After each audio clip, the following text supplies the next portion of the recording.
Bam, what's goody? Jordan Baywood here, and today I'm going to be showing you how I level and prep my vocals for mixing and mastering. I'm so excited about this because I have a 5-step process that really makes it much easier to mix and master and do the final engineering on a song to get it out on Spotify, Apple, and all those things. I want to shout out David for messaging me. He said, "Hey bro, I just got Vocal Sauce Volume 1 and I freaking love it. It's amazing. I've been trying to learn to mix on my own and I got all right and got a good understanding, but I had a hard time doing it from scratch, and your packs make it way easier. They're super helpful when it's starting in a mix, and I'll often mix up plugins used on different presets depending on what is desired. Love your stuff, bro. Keep it up. Got you a lifetime customer from me." Appreciate you so much, David. And that's actually funny that you say that you like to mix up the plugins and presets and combine your own and kind of experiment. That's exactly what I do. And in the next video, after we're done leveling and prepping, I'm gonna be mixing and mastering using presets, combining different presets. I'm gonna play the song and then we're going to get into this. Let's go. Be honest, you know your lips hypnotic.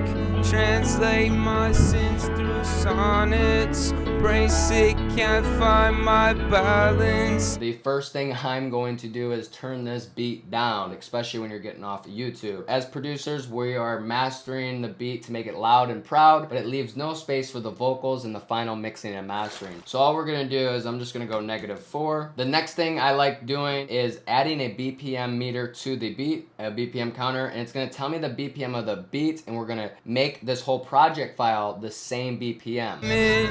Be honest, you know your So it's 130. Every default project file is at 120, so we're gonna do it 130, and you'll see how everything changes. Watch, 120, 130. This ensures that everything is on beat, so when you use delays and when you want to chop out the beat, you can do it easily. Step 3 is leveling the vocals. I want to visually see the audio because the audio is going to show me how big something is, how loud something is. What I like doing is going to an important part, and we're just going to increase the gain until we hear the vocals pretty much sitting on top of the beat.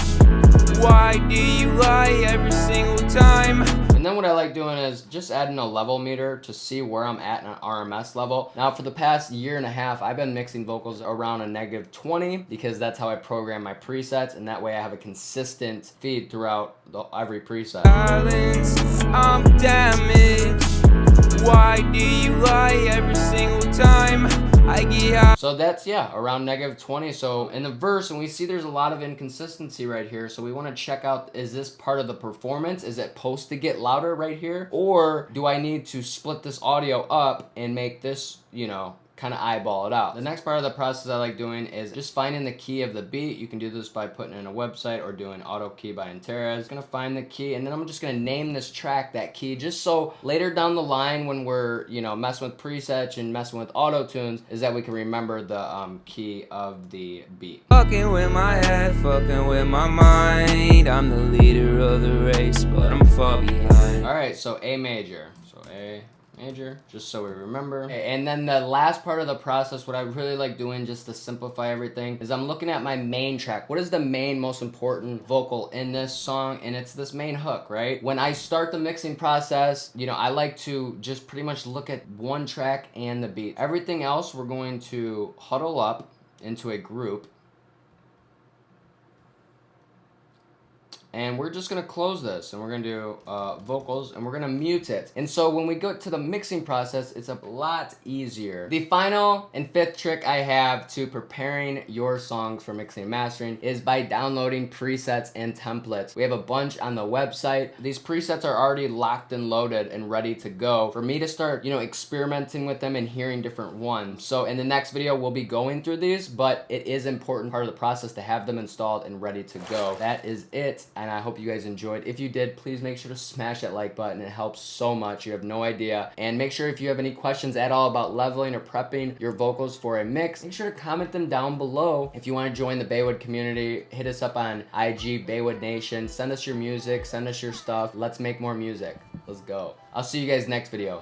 Peace.